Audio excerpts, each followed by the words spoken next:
Halo, assalamualaikum warahmatullahi wabarakatuh.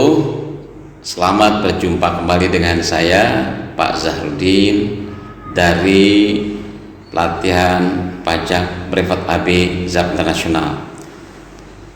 Hari ini kita bahas mengenai pajak PPh pasal 22, 23, dan 24 yang lazim disebut dengan PPh Potput atau pajak penghasilan, potongan, dan pungutan. Nanti kita akan belajar bagaimana cara perhitungan PP pasal 22, 23, dan 24. Baik, untuk mempersingkat waktu, yuk kita lihat slide yang berikut. Nah, kita bahas tentang PP pasal 22 dulu ya. Jadi dasar hukumnya PP pasal 22 itu adalah Undang-Undang Nomor 36 Tahun 2008 tentang pajak penghasilan. Dilanjutkan dengan apa lagi? Dengan Peraturan Menteri Keuangan Nomor 34 Tahun 2017 tentang pemungutan pajak penghasilan PP pasal 22 sehubungan dengan pembayaran atas penyerahan barang dan kegiatan di bidang import atau kegiatan usaha di bidang lain. Jadi nanti PP pasal 22 ini mengatur tentang import barang. Jadi ada, kalau kita import barang itu ada tarif yang 7,5%, ada tarif yang 2,5%. Untuk yang 7,5% itu apabila kita tuh mempunyai API atau angka pengenal impor. Sedangkan kalau kita tidak mempunyai angka pengenal impor, bolehkah kita impor? Boleh, tapi tarif pajaknya lebih mahal ya. Jatuhnya jadi 7,5%. Nanti kita akan bahas di slide berikutnya. Kemudian dasar hukum yang lain adalah Peraturan Menteri Keuangan Nomor 90 Tahun 2015, tepatnya PMK 90 PMK titik 03 2015 tentang pajak penghasilan badan tertentu sebagaimana pemungut pajak penghasilan dari pembeli atau penjualan barang yang tergolong sangat mewah. Jadi nanti ada barang-barang yang tergolong sangat mewah. Nah, untuk lebih jelasnya sih bisa dikepoin nih, bisa di searching PMK 90 03 PMK PMK 90 PMK 03 2015. Tapi nanti ada beberapa. Jadi misalnya seperti helikopter, pesawat jet pribadi. Ya nanti kita bahas lebih detail di slide-slide berikutnya. Kita lihat yang berikutnya ada pajak penghasilan pasal 22 tentang pengertiannya. Jadi kita kalau bahasa ininya Tagalognya ya, bahasa Tagalognya takkan maktasai, takkan makata sayang. Bukan bahasa Tagalog ya, takkan maktasai. Jadi kita kenalin dulu sebenarnya PP pasal 22 ini apa sih ya. Nah ini dia nih pengertiannya nih, kita lihat di slide-nya nih. Pajak penghasilan pasal 22 adalah PPh yang dipungut oleh siapa? Satu, oleh bendaharawan pemerintah baik pusat maupun daerah. Oleh siapa lagi? Oleh instansi atau lembaga pemerintah dan lembaga-lembaga lainnya berkenaan dengan pembayaran atas penyerahan barang. Nah, bahasa penyerahan barang tuh bahasa pajak tuh, ya. Kalau bahasa accountingnya penjualan barang, ya. Jadi kalau saya melakukan penyerahan barang atau penjualan kepada kantor pemerintah gitu, misalnya kayak kantor pemerintahan Depok, saya bermitra dengan pemerintahan Depok. ZAP nih ada domisilinya di Depok nih, ya. Jadi misalnya ada Pemda Depok bermitra dengan saya, lalu saya menyerahkan barang ke sana, gitu ya. Maka saya dipungut PPh pasal 22, tarifnya berapa? 1,5%. Ya. Nanti kita ada tabel-tabelnya akan kita jelaskan di slide berikut. Kemudian siapa lagi yang mungut? Badan-badan tertentu, baik badan pemerintah maupun swasta berkenaan dengan kegiatan di bidang import yang tadi saya sudah singgung di depan, ya. Jadi kalau kita import barang itu akan dikenakan PPh ini, PPh pasal 22 ya, PPh pasal 22 import. Maka PPh pasal 22 ini lazim disebut dengan PPh import gitu ya. Jadi PPh pasal 22, PPh bendaharawan atau PPh import. Kemudian siapa lagi pemungut PPh pasal 22? Badan tertentu dalam aktivitas penjualan barang sangat mewah yang tadi saya bilang. Nanti barang sangat mewah itu apa saja kita bahas di slide yang berikutnya. Oke. Berikut ada tabel tentang PP pasal 22 import. Jadi di sini siapa saja pemungutnya, kemudian siapa yang menjadi objeknya atau apa objeknya, lalu tarifnya, kemudian DPP. DPP ini singkatan dari dasar pengenaan pajak. Kemudian sifatnya apakah final atau non final. Nah, perlu Anda semua tahu ya bahwa di pajak itu ada sifat yang final dan non final. Apa bedanya itu? Untuk PPh final itu artinya tidak bisa direstitusi dan dikompensasi. Jadi kalau saya bayar pajak ke kas negara gitu ya, kemudian saya minta lagi duit saya untuk diwalikin, istilah di pajak itu namanya direstitusi itu. Nah, itu nggak bisa kalau sifatnya final. Ada banyak sifat yang final nanti pajak-pajak. Di antaranya adalah PP atau peraturan pemerintah nomor 23, pajak atas UMKM tuh yang tarifnya 0,5%. Banyak lagi, nanti ada yang final-final, kita bahas nanti di seri khusus PPh final ya. Sementara kalau pajak yang sifatnya non final itu artinya bisa direstitusi dan bisa dikompensasi. Jadi kita bayar pajak sekian, sudah mengangsur gitu, totalnya berapa, misalnya katakan 20 juta, kemudian kita potong dengan ini, dengan PPh pasal 22 nih, karena PPh pasal 22 ini sifatnya non final, jadi dia bisa sebagai pengurang dari apa? Pengurang dari PPh badan yang kita laporkan akhir tahun di form 1771. Form 1771 ini adalah laporan pajak akhir tahun sebuah badan usaha. Nanti kita juga bahas ini di sesi yang khusus PPh badan. Oke. Berikutnya adalah pemungut PPh pasal 22, masih tentang pembelian barang ya. Jadi PPh pasal 22 pembelian barang, pemungutnya siapa, objeknya apa, kemudian tarifnya berapa, lalu DPP atau dasar pengenaan pajaknya berapa, ya, kemudian sifatnya seperti apa. Oke, kita mulai dari bendaharawan pemerintah. Bendaharawan pemerintah tuh, jadi kalau negara atau pemerintahan tuh bagian keuangannya itu namanya bendaharawan pemerintah gitu. Nah, kalau di private company atau di perusahaan swasta, nah bagian ini sering disebut dengan bagian finance atau bagian keuangan, bagian yang membayar gitu, bagian membayar ya. Jadi kalau saya misalnya katakan melakukan tagihan kepada pihak lain, kemudian saya buatkan faktur atau invoice-nya, lalu saya berkaitan dengan bagian finance perusahaan tersebut gitu. Kemudian semua syarat dilakukan dan terpenuhi, maka saya dibayarlah kepada saya, bagian finance gitu. Nah, untuk pemerintahan mereka menyebutnya dengan bendaharawan pemerintah. Oke, jadi ini yang pertama, pemungutnya adalah bendaharawan pemerintah dan kuasa pengguna anggaran atau KPA sebagai pemungut pajak ya. Bla bla bla, nanti bisa dibaca sendiri di sini ya. Kemudian objeknya apa? Pembayaran atas pembelian barang. Tarifnya berapa? Tarifnya 1,5%. Jadi tarifnya 1,5%. Kemudian dasar pengenaan pajaknya adalah harga pembelian tidak termasuk PPN. Artinya PPN itu di luar itu ya. Dan sifat non final.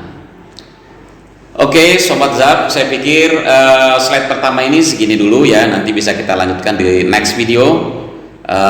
Kita nanti akan bahas lebih detail lagi tarif-tarif apa saja, berapa besarnya, kemudian apa saja yang terkena PP pasal 22. Yuk kita kepoin terus ya. Terima kasih. Jumpa kembali dengan saya Pak Zahrudin dari kursus pajak Merekod Afizal Internasional. Kemudian hari ini kita lanjutkan tentang materi PP pasal 22 lanjutan dari yang tadi ya. Jadi kita bahas, ini ada tabel, isinya adalah tentang pemungut, siapa saja yang menjadi pemungut, kemudian apa objeknya, kemudian tarifnya berapa, lalu DPP-nya serta sifatnya ya. Nah, kita bahas tadi di awal sudah ya, ada bendahara pemerintah dan kuasa pengguna anggaran atau KPA sebagai pemungut pajak pada pemerintah pusat, pemerintah daerah, instansi atau lembaga pemerintah dan lembaga-lembaga negara lainnya. Terhadap apa? Ini yang objeknya nih. Ada pembayaran atas pembelian barang. Berapa tarifnya? Tarifnya 1,5% di luar PPN dan bersifat non final. Kemudian kita lanjutkan. Yang berikutnya adalah badan usaha tertentu meliputi. Nah, ini ada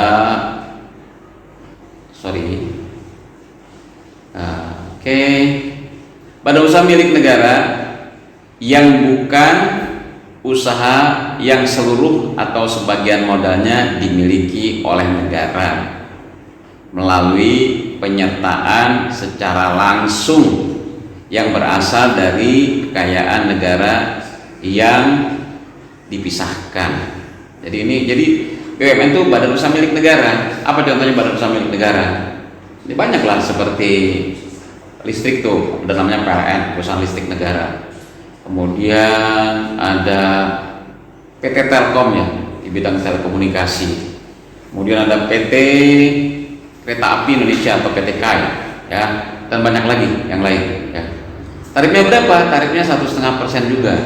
Objeknya apa? Pembayaran atas pembelian barang dan atau bahan untuk keperluan kegiatan usahanya. Dan ini juga bersifat non final juga. Kemudian badan usaha milik negara yang dilakukan restrukturisasi ya oleh pemerintah setelah berlakunya peraturan menteri ini, dan restrukturisasi tersebut dilakukan melalui pengalihan saham milik negara. Oke, kita lanjutkan. Berikutnya adalah badan usaha milik negara yang dilakukan restrukturisasi ya oleh pemerintah. Ini juga sama, tarif pajaknya 1,5%. Atas apa? Atas pembayaran dari pembelian barang atau bahan untuk keperluan kegiatan usahanya. Ini sifatnya non final juga ya. Oke. Slide berikutnya adalah PP Pasal 22, penjualan hasil produksi kepada distributor dalam negeri. Ini DN, ini singkatan dalam negeri, DN ya. Siapakah pemungutnya? Pemungutnya industri semen. Atas apa? Atas penjualan semua jenis semen. Tarifnya berapa? 0,25%. Sifatnya non final juga. Saya ulang ya. Jadi untuk industri semen tarifnya 0,25% atas penjualan semua jenis semen. Kemudian apa lagi? Industri kertas. Tarifnya berapa? 0,1%. Industri baja, penjualan baja 0,3%. Industri otomotif 0,45%. Kemudian ada industri farmasi, penjualan semua jenis obat 0,3%. Ada lagi apa? Agen tunggal pemegang merek atau ATPM. Apa itu contohnya? Ya kayak mobil tertentu ya. Jadi khusus untuk otomotif ini, misalnya seperti mobil gitu, ada khusus agen tunggal pemegang merek. Jadi misalnya merek tersebut merek Jepang gitu, tapi dia di sini satu-satunya di Indonesia, maka itu disebut ATPM. Kemudian juga APM, agen pemegang merek atas impor umum kendaraan bermotor. Jadi ini tarifnya berapa? 0,45%. Ya, DPP-nya, DPP itu dasar pengenaan pajak ya. PPN pajak pertambahan nilai. Jadi DPP PPN, kemudian non final juga. Oke, berikutnya adalah slide tentang PPh pasal 22, penjualan hasil produksi kepada distributor dalam negeri. Nah, di sini ada kolom pemungut siapa, kemudian apa yang menjadi objek pajak, lalu tarifnya berapa, kemudian DPP atau dasar pengenaan pajaknya berapa, sifatnya apa. Yang pertama kita bahas adalah tentang industri semen. Atas apa? Atas penjualan seluruh jenis semen. Berapa pajaknya? Tarifnya 0,25%. Kemudian apa lagi? Industri kertas. Atas penjualan seluruh jenis kertas, tarifnya berapa? 0,1%. Berikut adalah industri baja. Atas penjualan baja, tarifnya 0,3%. Berikutnya adalah industri otomotif. Atas penjualan seluruh jenis kendaraan bermotor, roda 2 maupun roda 4. Tarifnya berapa?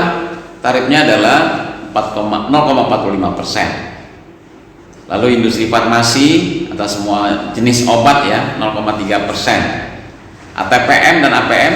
Apa ATPM? Yes, ATPM adalah agen tunggal pemegang merek. Kemudian APM agen pemegang merek ya. Jadi kayak ada jenis-jenis tertentu, kendaraan tertentu tuh khusus di Indonesia ada dia satu-satunya tuh, maka dia namanya ATPM. Misalnya kayak jenis, saya nggak sebut merek ya, ada industri otomotif mobil gitu dari Jepang, tapi satu-satunya Indonesia dia tuh, maka itu namanya ATPM, agen tunggal pemegang merek ya. Nah, dia tuh tarik pajaknya 0,45% dari DPP PPN. Sifatnya juga non final. Oke.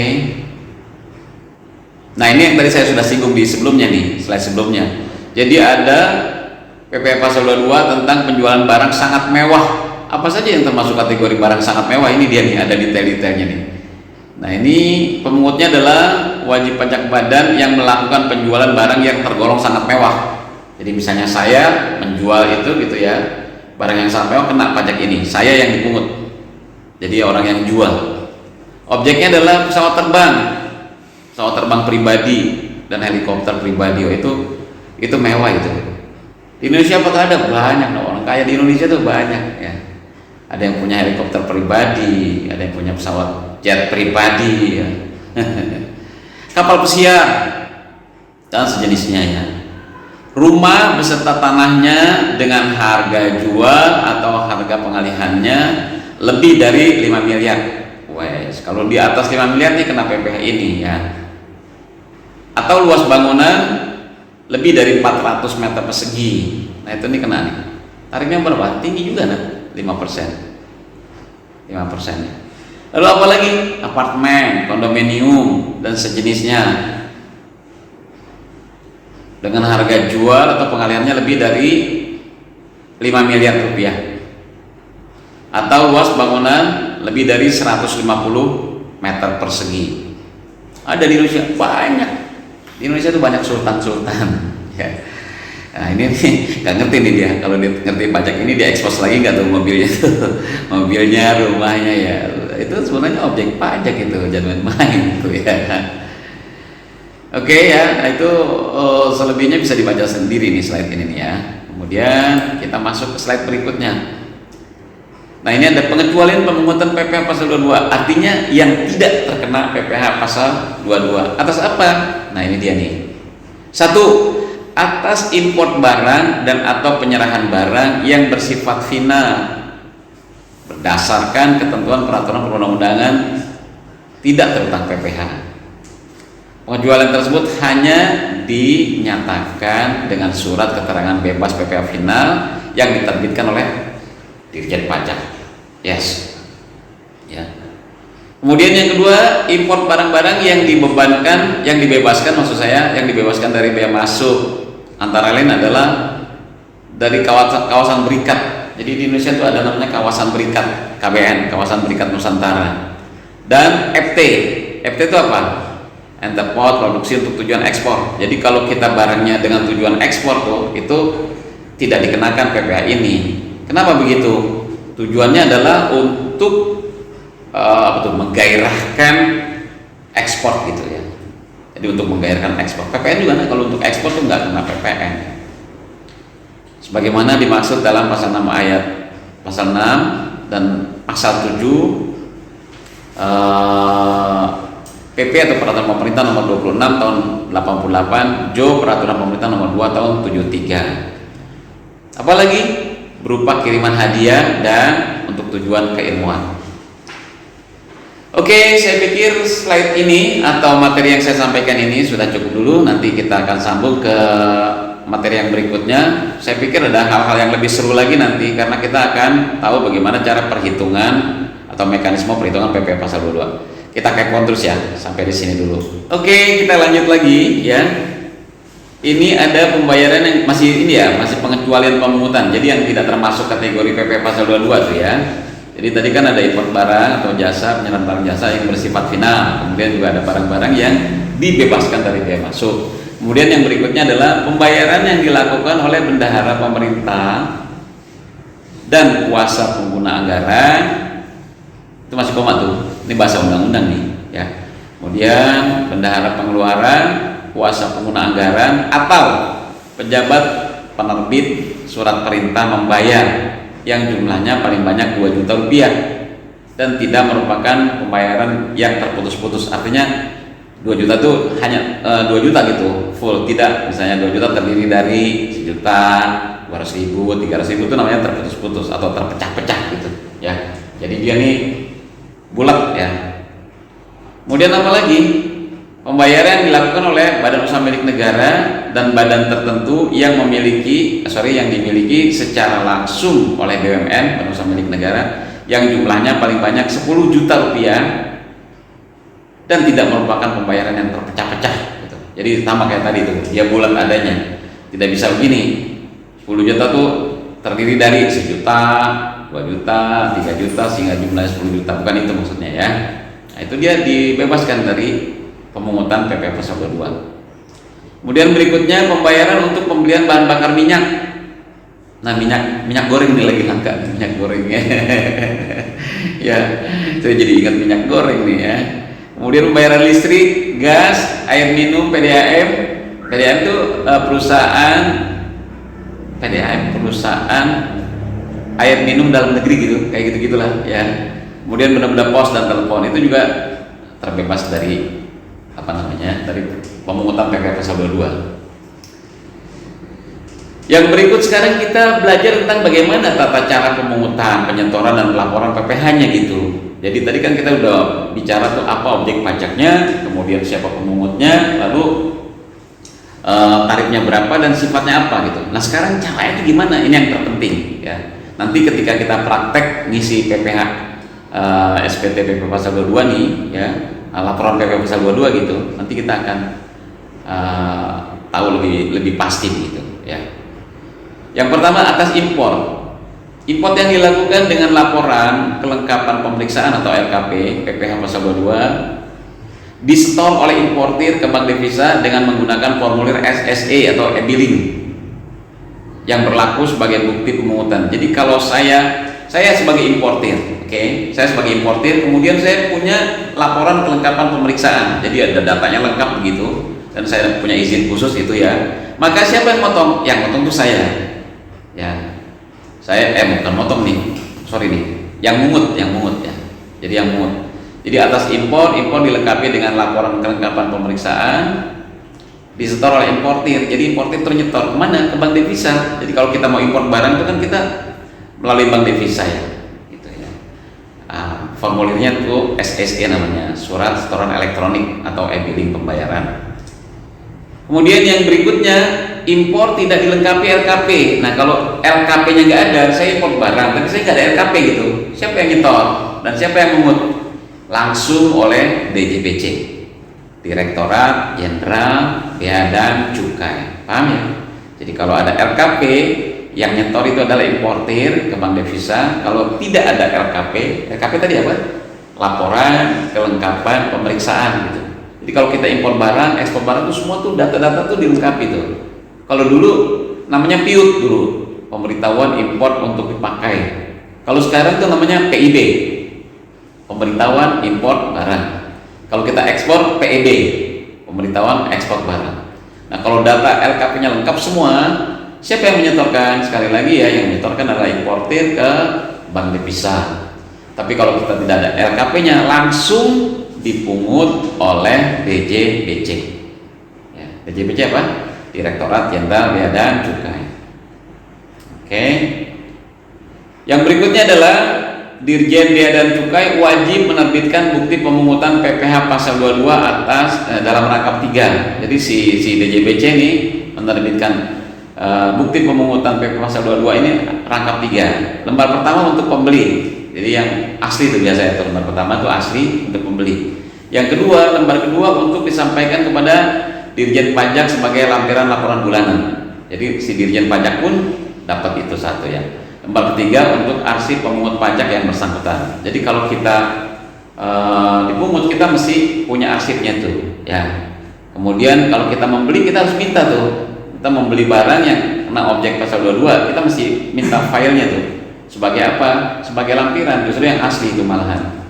Sebagai dasar nanti untuk pelaporan pajak. Nanti dilengkapi dengan bukti pungutnya. Nanti dia mengurangi PPh Badan Form 1771 PPh Badan. Nah, ini berikutnya ada contoh bukti pemungutan PPh pasal 22. Ini formulirnya nih. Ya. Jadi di sini ada kode billingnya, bla bla bla, ya ada tanggalnya, ada tanggal jatuh temponya, gitu ya. Kantornya apa, kemudian dokumennya apa, gitu. Kemudian wajib bayar, kemudian pembayarannya siapa, ya. Kemudian di sini ada tanggal, ya. Oke, ini kira-kira nih. Lalu di sini ada PPh pasal 22 importnya berapa? Ya, di sini ada DPP-nya, kemudian di sini ada PPh-nya. Kira-kira beginilah bentuknya. Nah, yang berikut ini adalah contoh formulir pemberitahuan import barang. Sebenarnya sih bisa kita searching sendiri sih, ya kita bisa download sendiri. Kalau kita searching tuh sekarang tuh udah zamannya zaman keren udah sekarang. Jadi nggak kayak zaman kami kuliah dulu ya, kalau mau ini cari dulu ya di bukunya, nggak ada gitu ya. Sekarang tuh formulir pemberitahuan import barang atau PB keluar tuh, set, udah seperti itu ya. Ada di sini nanti ada nomornya, ada tanggalnya, ada jenis barang yang akan diimpor, ada. Kalau dulu tuh zaman saya masih kerja di awal-awal ada namanya PIUT namanya, pemberitahuan import untuk dipakai. Kalau sekarang namanya PIB nih. Kira-kira sih sama-sama aja nih isinya. Jumlahnya berapa, harga quantity per unitnya berapa, invoice-nya berapa, totalnya. Kemudian nanti di sini ada PPh pasal 22-nya berapa, ya. Oke. Yang berikutnya, Dirjen Bea dan Cukai harus menyetorkan pemungutan PPh pasal 22 atas impor dalam jangka waktu sehari. Jadi yang tadi sudah dipungut oleh DJBC itu, si DJBC akan menyetorkan pemungutan PP pasal 22 atas impor dalam jangka waktu sehari setelah pemungutan pajak dilakukan ke kantor pos dan giro atau bank persepsi. Bank persepsi itu bank yang ditunjuk itu. Kalau dulu sih ya nggak apa-apa ya kita sebut ya.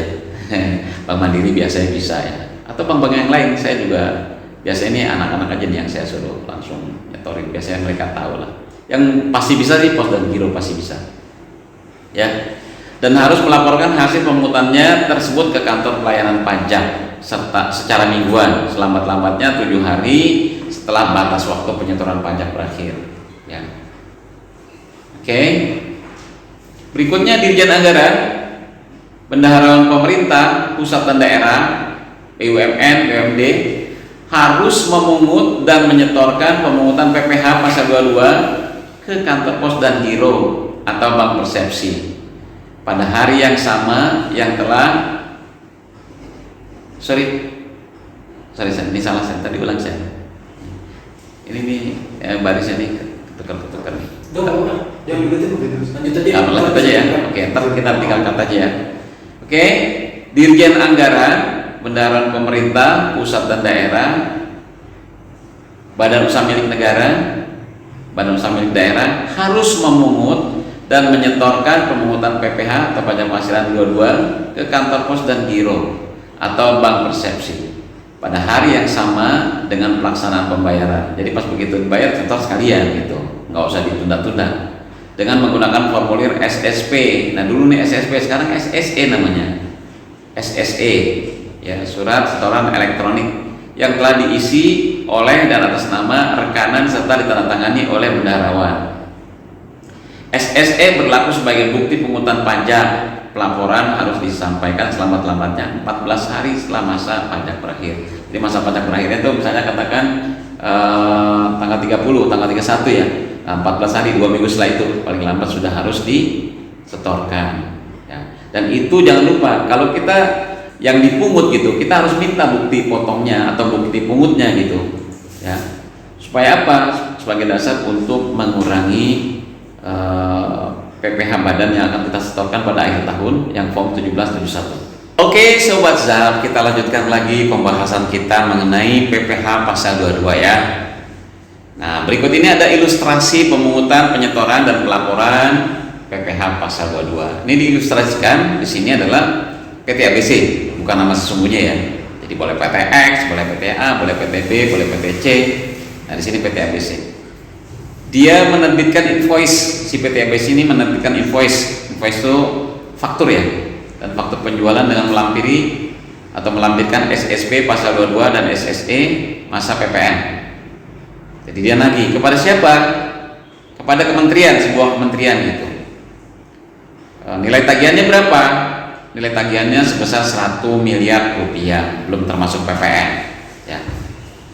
Nah dari sini setelah dapat tagihan dari PT ABC, si kementerian itu membayarkan tagihan PT ABC dengan mengurangi nilai PPN dan PPh pasal 22 yang nantinya pajak tersebut akan dibayarkan sendiri Bukti pembayaran harus diserahkan kepada PT ABC ya. Ini kita lihat lebih detailnya begini. Ini ada nilai proyek yang dikeluarkan sebesar 1 miliar, belum termasuk PPN. Jadi PPN itu di luar itu. PPN di luar yang 1 miliar. Maka perhitungannya sebagai berikut. Ya. Ini di sini katakan PTA atau PT ABC yang tadi ya. Ini nilai harga jualnya sebesar 1 miliar, kemudian PPN 10%. Nah, ini masih pakai yang lama nih. Sekarang sudah 11% ya. Kalau mau diganti 11% juga apa-apa ya. Jadi mulai bulan April nih kalau nggak salah berlaku nih si PPN yang baru ini 11%. Nah, kita contoh di sini masih menggunakan yang lama 10%, jadi 1 miliar dikalikan 10% itu 100 juta. Nah, totalnya jadi 1 miliar 100 juta. Jadi ini nilai tagihan yang diinvoice dan faktur pajak ya. Kemudian pengenaan PPh pasal 22-nya berapa? Yes, 1,5%. Jadi sebanyak 15 juta. Dari mana? Dari harga jual. Ini ada di sini rumusnya nih. Jadi harga jual dikalikan tarif pajak 1,5%, ketemulah 15 juta. Ya. Sehingga yang ditagih adalah yang dibayarkan oleh bendahara pemerintah. Dalam hal ini yang tadi contohnya PT ABC itu, ya. Pemerintah membayarkan berapa? 985 juta atau 985 juta. Dipotong yang atau bukan dipotong, dipungut oleh pemerintah 15 juta ya. Nanti si pemerintah ini menyetorkan ke kas negara. Nah, si PT ABC minta buktinya, bukti pungut untuk mengurangi SPT PPh badan akhir tahun nanti, form 1771 ya. Di sini juga ada notitnya nih. Jadi untuk bukti pembayaran pajaknya PT ABC harus meminta kepada bendaharawan sebagai syarat laporan pajak. Pak, saya udah minta Pak, tapi nggak dikasih Pak. Ya harusnya dikasih lah, apalagi ini kan nilainya gede, 15 juta, transaksinya juga gede, 1 miliar. Suka ada memang di lapangan tuh seperti itu. Jadi ketika kita minta bukti pungut atau bukti potong ya, kalau pajak potongan gitu, itu agak susah. Nah, itu harus diminta harus diminta, karena itu nanti dikumpulkan, dia dijadikan sebagai pengurang. Bukan cuma PP pasal 22, tapi PP pasal 22, PP pasal 23, PP pasal 24 juga sama seperti itu. Ya, sesungguhnya sebenarnya bersama PPh pasal 21 ya. Cuman kalau PPh pasal 21 mekanismenya beda. Yang motong itu siapa? Yang motong itu adalah pemberi kerja. Karena PPh 21 adalah pajak, kalau bahasa gampangnya gitu, pajak atas penghasilan karyawan. Jadi karyawan bekerja di suatu perusahaan, kemudian penghasilannya di atas PTKP atau penghasilan tidak kena pajak gitu ya, maka dikenakan pajak itu. Dan pelaporannya sendiri dia. Namanya form 1721 ya. Jadi kalau kalian masih jadi karyawan, kalian minta juga tuh bukti potongnya. Untuk apa? Oh, penting itu ya.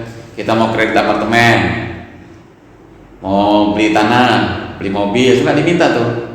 Kalau kredit tapi ya. Kalau lunas nggak usah juga apa-apa. Berarti duitnya udah banyak ya. Jadi sebenarnya buat dokumen kita juga gitu. Nanti kita tuh ketika kita sudah punya NPWP tuh diminta untuk pelaporan SPT orang pribadi. Bagi kalian yang punya penghasilan lebih dari satu pemberi kerja, itu nanti tuh bukti potong itu dikumpulkan gitu. Nah, laporannya beda lagi tuh. Laporannya adalah di SPT 1770 orang pribadi. Nah, ntar kita bahas lebih dalam ketika kita bahas tentang pajak penghasilan orang pribadi. Ya, oke. Berikut masih ada sedikit lagi nih materi PPh pasal 22. Badan usaha yang bergerak di bidang industri semen, rokok, kertas, baja dan otomotif yang ditunjuk oleh kepala KPP. KPP itu apa? Ya, kantor pelayanan pajak. Dia tuh harus memungut PPh pasal 22 atas penjualan hasil produksinya di dalam negeri dan wajib menerbitkan bukti pemungutan PPh pasal 22. Jadi bagi usaha yang bergerak di bidang industri semen, rokok tuh si yang jualan rokok, ada yang ngerokok di sini? Sesungguhnya kalian kalau ngerokok tuh, kalian tuh nyumbang sama negara tahu. Karena sudah ada itu PPh ini ya, PPh pasal 22. Dipungut itu pajaknya ya. Dan makanya dulu ada teman saya tuh perokok dulu. Dia bilang sama saya begini, saya tuh ngerokok sebenarnya saya ini Pak, banyak pahalanya katanya. karena saya menyumbang juga sama negara katanya gitu. Ya. Oke.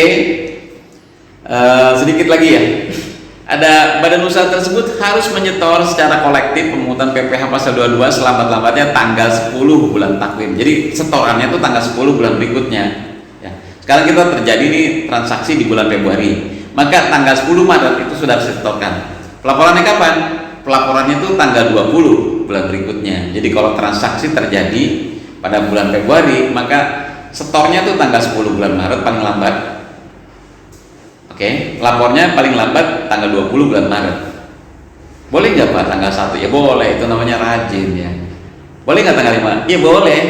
Pokoknya jangan sampai setor lebih dari tanggal 10. Tanggal 10 beda sehari saja tuh kena denda ya. Lapor juga begitu. Telat sehari denda ya. Oke. Ya. Masih ada pajak penghasilan pasal 22 dari penyerahan oleh Pertamina atas hasil produksinya. Ya. Dari penyerahan bahan bakar minyak dan gas oleh badan usaha selain Pertamina dipungut dengan cara dilunasi sendiri oleh wajib pajak ke bank persepsi atau kantor pos dan giro sebelum surat perintah pengeluaran barang atau delivery order ditebus dengan menggunakan SSP yang juga merupakan bukti pungutan pajak ya. Oke. Cukup clear saya.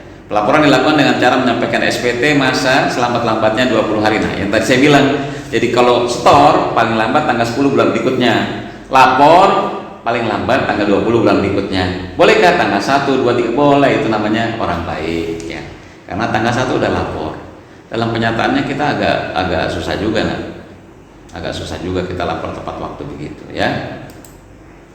Yes, saya pikir untuk materi PPh pasal 22 ini sudah kita bahas cukup detail. Nanti kita akan bahas lagi di perhitungan yang prakteknya begitu ya. Oke, dari saya ucapkan terima kasih banyak. Assalamualaikum warahmatullahi wabarakatuh. Assalamualaikum warahmatullahi wabarakatuh. Jumpa kembali dengan saya Pak Zarudin dari PT ZAR International, sebuah perusahaan yang bergerak dan fokus kepada pelatihan pajak privat A dan B di Kota Depok ya.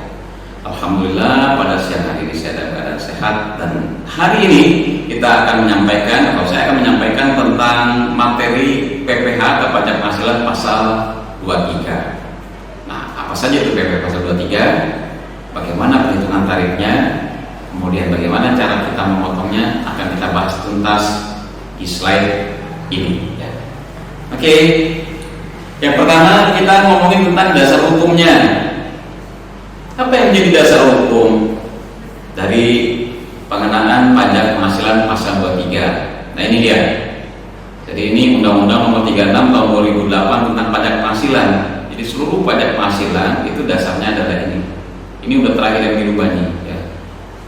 Pasal Undang-Undang Nomor 36 Tahun 2008. Yang berikutnya itu ada PMK atau Peraturan Menteri Keuangan Nomor 244 garis miring PMK garing atau titik 03 garing 2008 mengenai apa? Mengenai jenis jasa lain sebagaimana dimaksud pada pasal 23 ayat 1 huruf C angka 2 Undang-Undang Nomor 36 tahun 2008. Jadi ini turunan dari Undang-Undang Nomor 36 tahun 2008. Itu dasar hukumnya. Nah, berikutnya kita bahas tentang pengertian PPh 23. Apa itu? Jadi kalau yang di kemarin saya bilang takkan mak tak sayang, takkan maka tak sayang. Ini bahasa Tagalog ini ya. Takkan mak tak sayang. Kelihatannya kayak bahasa dari Filipina, bahasa Tagalog. Padahal bukan. Singkatannya takkan mak tak sayang, takkan maka tak sayang. Ya. Jadi kita kemarin dulu definisi pajak PPh pasal 23. Ya, pasal 23 itu apa? Yakni pajak yang dikenakan adalah penghasilan yang diperoleh dari apa? Dari penyerahan jasa. Ya. Kemudian apa lagi? Dari penggunaan modal. Apalagi dari event organizer atau penyelenggaraan kegiatan. Jadi pajak yang dikenakan atas itu tuh. Kalau dulu saya lagi belajar pajak tuh ada singkatannya tuh. Jadi PPh pasal 23 itu singkatannya pajak mengenai buderosa. Jadi bunga, deposito, royalti, dan jasa-jasa Budi Rosa. Ya, itu boleh juga sih kita ingatin supaya kita lebih gampang. Biasanya kalau singkat-singkat itu kita lebih aware jadinya ya. Berikut pemotong PPh pasal 23. Siapa itu? Yang pertama adalah badan pemerintah. Badan pemerintah itu apa? Ya, badan pemerintah itu ya kementerian, departemen, Pemda, pemerintah daerah ya. Kemudian juga banyak lah ya. Yang berikutnya subjek pajak dalam negeri lainnya. Apa subjek pajak? Nah, di awal kita bahas tentang KUP itu ada subjek pajak. Jadi kalau kita bahas pajak itu ada subjek, ada objek. Nah, kalau objek itu adalah apa? Yes, adalah penghasilan. Jadi objek pajak itu penghasilan. Penghasilan itu tambahan ekonomis yang diterima oleh WP atau wajib pajak, baik yang digunakan untuk keperluan konsumtif gitu, maupun untuk dia belikan untuk barang-barang modal gitu, atau dia belikan untuk kendaraan atau apa gitu ya. Sedangkan subjek pajak itu ada 4. Ada berapa subjek pajak? Ada 4. Yang pertama orang pribadi. Ini kita lagi ngomongin subjek pajak nih ya. Orang pribadi. Kemudian ada badan. Badan itu apa? Badan itu definisi menurut pajak itu sekelompok orang dan atau modal yang merupakan kesatuan, baik melakukan usaha maupun yang tidak melakukan usaha. Itu definisi badan. Kemudian ada BUT, bentuk usaha tetap. Ini di sini nih ada nih sebenarnya penjelasannya nih, ada BUT juga nih ya. BUT bentuk usaha tetap. Apa bentuk usaha tetap definisinya? Yes, bentuk usaha tetap adalah badan usaha yang didirikan oleh orang asing yang menetap di Indonesia kurang dari 183 hari dalam 12 bulan. Jadi orang asing boleh punya usaha di sini, boleh. Ya. Syaratnya itu, kalau dia misalnya baru 1 bulan, 2 bulan, kemudian tiba-tiba dia menangkap peluang lalu, yes, saya pengen bikin bisnis di sini, boleh. Namanya BUT, ya kan? Bentuk usaha tetap. Jadi bentuk usaha tetap itu adalah, saya ulangi ya, saya review kembali ya. Jadi bentuk usaha tetap adalah badan yang didirikan, badan usaha yang didirikan oleh orang asing yang menetap di Indonesia kurang dari 183 hari dalam 12 bulan. Ya. Kalau lebih Pak ya lebih boleh lagi, orang-orang segitu aja boleh kok. Nanti ada mekanismenya diatur ya. Oke, yang berikut ada perwakilan perusahaan di luar negeri lainnya. Jadi misalnya ada perusahaan asing gitu ya, kemudian di sini buka kantor cabang, buka kantor marketing ya. Nah, ini juga jadi objek di sini. Jadi pemotong maksud saya. Kemudian ada wajib pajak orang pribadi yang ditunjuk oleh KPP. Apa itu misalnya? Kayak akuntan. Akuntan siapa akuntan? Akuntan itu orang yang jasanya bergerak di bidang pembuatan laporan keuangan, ya. Jadi sekarang itu sudah mulai ramai itu. Bahkan menurut saya tren kedepannya ini akan keren sekali nih. Profesi seperti akuntan. Sekarang trennya perusahaan-perusahaan tuh mulai meng-outsource ya. Jadi jangan sekarang perusahaan tuh ada bagian accounting itu sudah mulai kayak gitu ya. Jadi kalau dia ingin mempunyai laporan keuangan yang baik, dia pakai aja jasa orang lain. Dalam hal ini jasa konsultan atau jasa akuntan gitu. Ya, nanti akuntan segitu banyak tuh pecahannya tuh. Ada akuntan sebagai pemeriksa laporan keuangan, ada yang membuat laporan keuangan, ada lagi yang nanti kaitannya dengan kantor pajak ya. Jadi sebagai konsultan pajak ya. Kemudian wajib pajak orang pribadi yang ditunjuk oleh KPP siapa lagi selain akuntan? Ada arsitektur ya. Nanti silakan pengertiannya seperti apa lengkapnya bisa di-searching ya. Kemudian ada PPAT. PPAT itu pejabat pembuat akta tanah. Jadi kalau kita mau buat sertifikat tanah, jual beli tanah kaitannya itu dengan PPAT. Kalau sertifikat BPN, sorry ya, PPAT itu yang kalau kita ada transaksi soal jual beli tanah gitu ya, itu di situ ya. Nah biasanya dia jadi satu dengan kantor notaris. Jadi notaris itu ada divisi PPAT. Ada 9 atau 8, ada 8 profesi ini. Ada akuntan, ada arsitek, ada PPAT di sini di LL dan lain-lain. Tapi sebenarnya ada yang lain seperti aktuaris misalnya. Kemudian dokter juga termasuk. Kemudian konsultan juga termasuk. Ini nanti untuk lebih jelasnya bisa kalian searching dia langsung jadi wajib pajak orang pribadi yang ditunjuk KPP yang sebagai pemotong PP pasal 23 ada 8 itu ya. Next kita bahas tentang tarif dan objek PPh pasal 23. Yang pertama adalah tarif 15% dikalikan dengan penghasilan bruto. Apa itu? Dikenakan kepada dividen, bunga, royalti, hadiah dan penghargaan. Yang tadi saya singkat tuh, yang dulu waktu saya belajar pajak tuh, ini pajak 23 ini biar supaya gampang disingkat dengan Buderosa, bunga, deposito, royalti. Lucu juga ya, tapi jadi ingat sih, sampai sekarang jadi ingat ya. Bunga, royalti, dividen, hadiah termasuk dan penghargaan. Nah itu tarifnya 15% kali penghasilan bruto, gede juga lumayan ya. Oke, saya pikir PP pasal 23 yang pertama ini kita bahas sampai situ dulu. Nanti kita lanjutkan dengan tarif yang lain dan juga dengan bagaimana cara memotong PPh pasal 23. Kita bahas di slide atau di video yang berikutnya. Terima kasih. Assalamualaikum warahmatullahi wabarakatuh. Assalamualaikum warahmatullahi wabarakatuh. Kita ketemu lagi untuk melanjutkan pembahasan mengenai materi pajak penghasilan pasal 23. Tadi di slide yang pertama kita bahas tentang tarif pajak 15% atas penghasilan bruto, penghasilan yang dikenakan kepada dividen, bunga, royalti, hadiah dan penghargaan. Nah yang berikutnya adalah tarifnya 2% dikalikan dengan perkiraan penghasilan neto yang dikenakan pada sewa atas harta bergerak dan jasa lainnya. Jadi tarif PPh pasal 23 ini sekarang semuanya flat 2%. Kalau dulu bermacam-macam. Dulu tuh waktu saya awal-awal pertama kali kerja sebagai ngurus pajak di salah sebuah perusahaan yang terkenal di Indonesia ya, itu tarifnya macam-macam. Kayak jasa teknik kena 6%, seingat saya waktu itu jasa manajemen kena 6%, ada yang 1,5%, ada yang 2%. Sekarang 2%, semua 2%, kecuali yang tadi 15% dari penghasilan bruto atas dividen, bunga, royalti. Ya. Nah, ini perlu kita garis bawahi di sini. Ini ada sewa atas harta bergerak. Jadi ada barang atau harta bergerak, ada barang tidak bergerak. Di dalam pajak itu beda tarif pajaknya. Ya.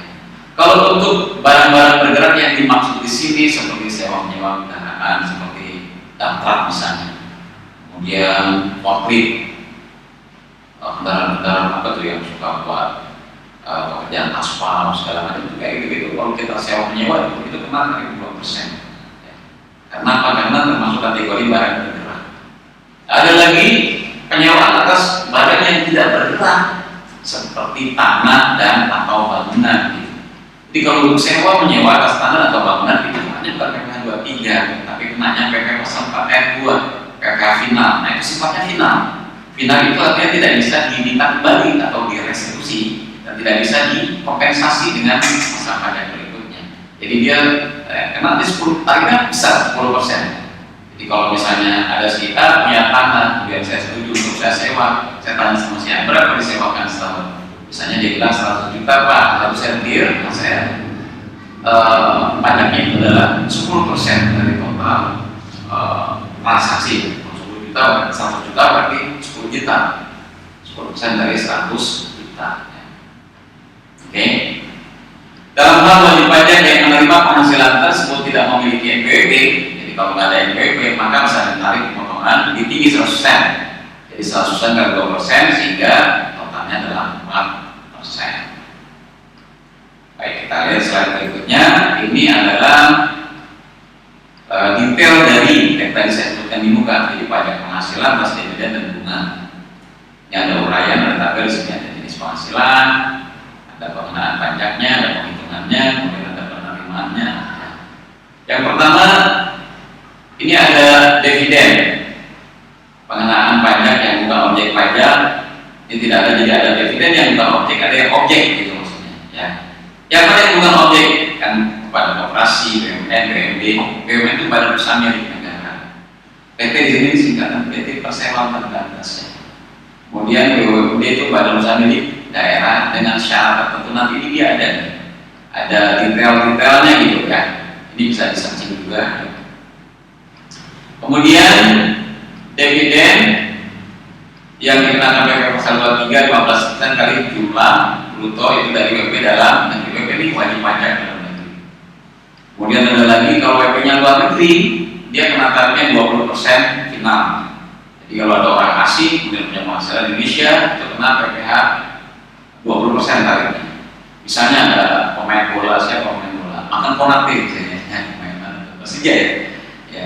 Itu dia gajinya berapa kalau misalnya di sini punya penghasilan katakan 5 juta sebulan, kena pajak 20% ya. Final, jadi dia terima net. Atau kayak misalnya ada event, ada penyanyi dari luar negeri, kemudian di sini ada event organizer-nya, lalu dibayar kayak tempoh saya dengan ini. Ada isunya Justin Bieber tentunya di sini. Justin Bieber misalnya dibayar berapa? 1 miliar, potong 20%. Jadi dia terima netnya 20% gede juga, 20% dari 1 miliar 200 juta. Betul ya 200 juta ya? Betul kan ya? Kemudian ada PPh pasal 17 ayat 2C, 10% kali jumlah bruto yang bersifat juga final. Bagi siapa? Bagi orang pribadi dalam negeri. Ya, nanti ini juga ada kaitannya dengan penghitungan PPh pasal 21. Yang berikutnya bunga.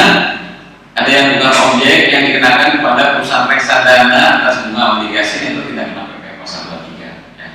Kemudian PPh pasal 23 15% jumlah bruto atas apa? Atas penghasilan dari atau yang diterima wajib pajak dalam negeri. Saya wajib pajak dalam negeri. Ya setiap kita wajib pajak dalam negeri. Kecuali ada orang asing yang mempunyai bisnis dan dia punya penghasilan di sini. Ya, itu luar negeri. Nah ini dia dalam hal ini si orang asing itu kena PPh pasal 26. Tarifnya sama ya 20%. Jadi orang asing itu semuanya tarifnya final 20%, final 20%. Kemudian ada PPh pasal 4 ayat 2, 20% dari jumlah bruto atas penerimaan yang diterima oleh wajib pajak dalam negeri atas bunga deposito, tabungan dan bunga obligasi pasar modal. Ya, itu kena juga 20%. Lumayan besar. Oke, next ada sewa. Nah, ini tadi yang saya bilang ada sewa. Sewa ini PPh pasal 23 2% dari jumlah bruto penghasilan yang diterima atau penerimanya adalah wajib pajak dalam negeri. Kalau untuk orang luar negeri itu 20%. Kemudian, nah ini dia kayak tadi saya sudah singgung. Jadi ini untuk sewa atas tanah dan pembangunan. Tarifnya berapa? 10%. Tentunya nggak salah ya tadi ya. 10% benar kan? Tadi saya bilang 10%. Dan ini sifatnya final. Final itu tidak bisa direstitusi dan tidak bisa dikompensasi. Jadi kalau sewa menyewa atas barang bergerak seperti mobil itu banyak ya, ada mobil kendaraan itu ya, ada seperti dump truck gitu, forklift, ada alat berat dan sebagainya, itu kan tarif 2%. Tapi kalau kita nyewanya tanah atau bangunan itu sewanya 10% dan dia masih kategori ini sebagai PPh pasal 4 ayat 2. Nanti ini akan nyambung kepada form 1771 PPh Badan Usaha SPT tahunan tuh. Dia tuh di form 17714 khusus mau PPh final pasal 4 ayat 2. Ada bunga, ada macam-macam. Termasuk kalau bisnis kalian atau bisnis tempat kalian bekerja itu masih beromset di bawah 4,8 miliar setahun, itu masih termasuk kena PPh pasal 4 ayat 2 ya, PPh final. Tarifnya 0,0% dan berlaku selama 3 tahun untuk KD ya. Dan sekarang sudah mau tidak diberlakukan kembali ya, jadi sudah normal. Oke. Jasa lainnya sesuai PMK 141 dari sendiri PMK 03/2012 tarik 2% dari penghasilan bruto. Apa itu? Termasuk diantaranya jasa pembuatan dan atau pengelolaan web. Wah, udah tahu nih sekarang ini. Jadi dulu ini baru masuk, sekarang orang-orang bikin web kena ini jasa ini ya. Siapa yang dikenakan? Yang menerima. Ya, misalnya si A membuatkan web perusahaan B gitu. Nah, A kan dapat duit dong. Nah, duitnya itu dipotong. Berapa? 2%. Kemudian jasa internet termasuk sambungannya. Wah, ini sambungan ini jasa internet ini banyak nih. Ada kayak apa itu ya? Saya nggak begitu paham tuh, ada kabel-kabel dan sebagainya. Kemudian jasa penyimpanan, pengelolaan dan atau penyaluran data, informasi dan acara kegiatan atau event organizer.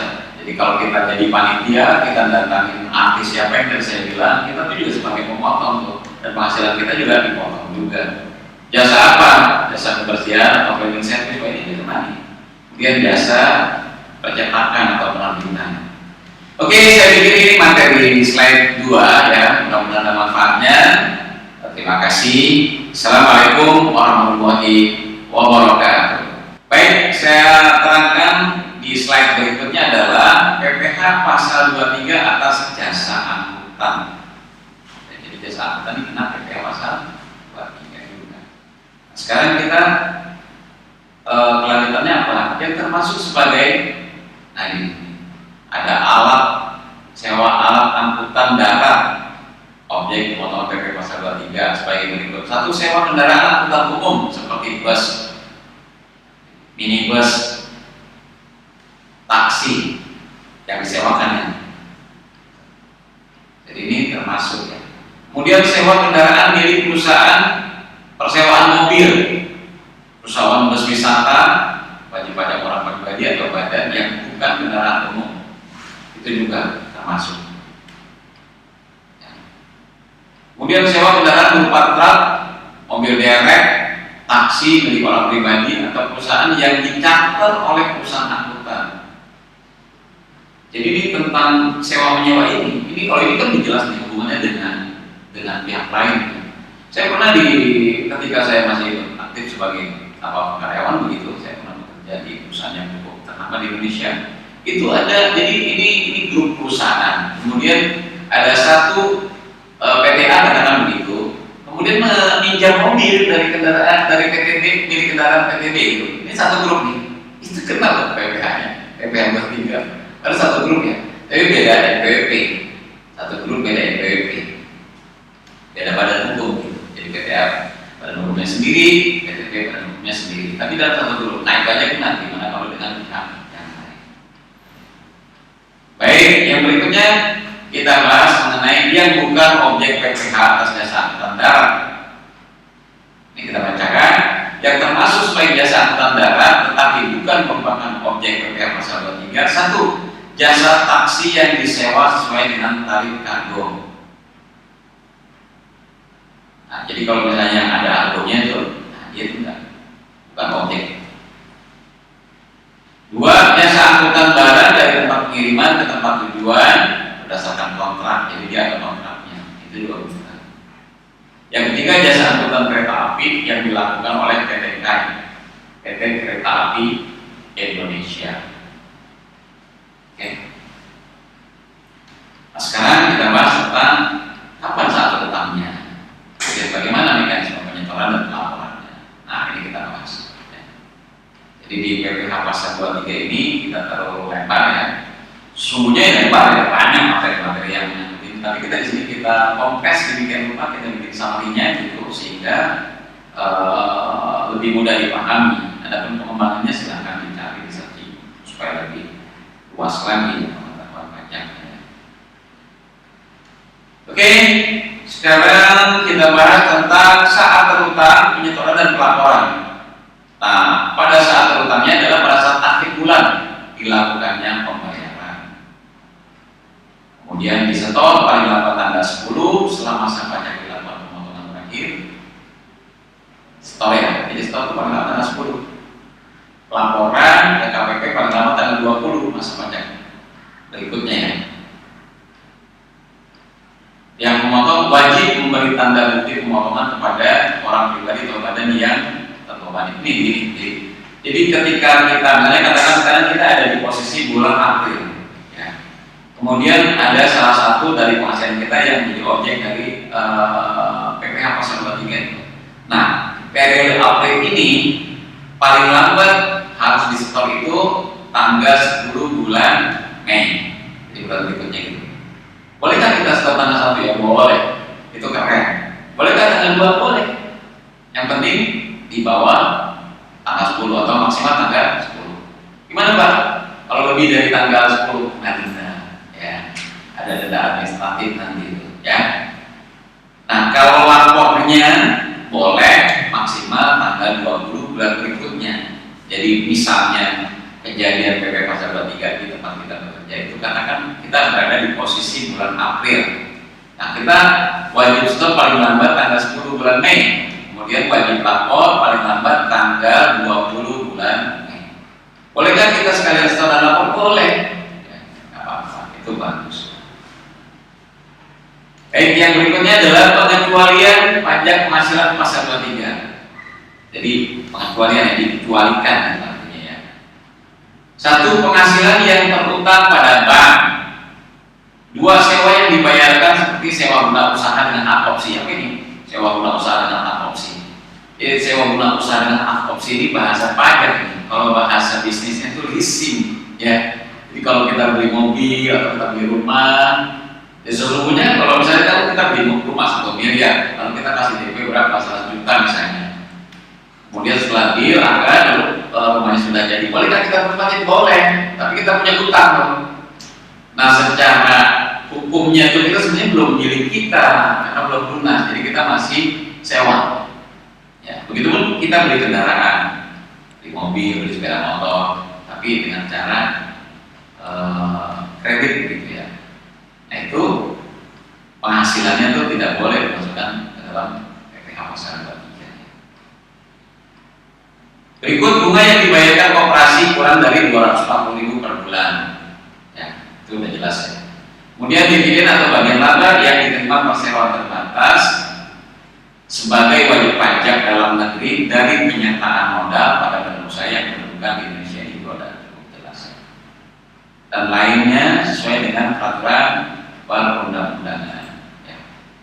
Nah, itu materi PPh 23 ya. Jadi kalau kita review PPh 23 itu adalah PPh atas penghasilan berupa bunga, dividen, royalti, jasa giro, ya.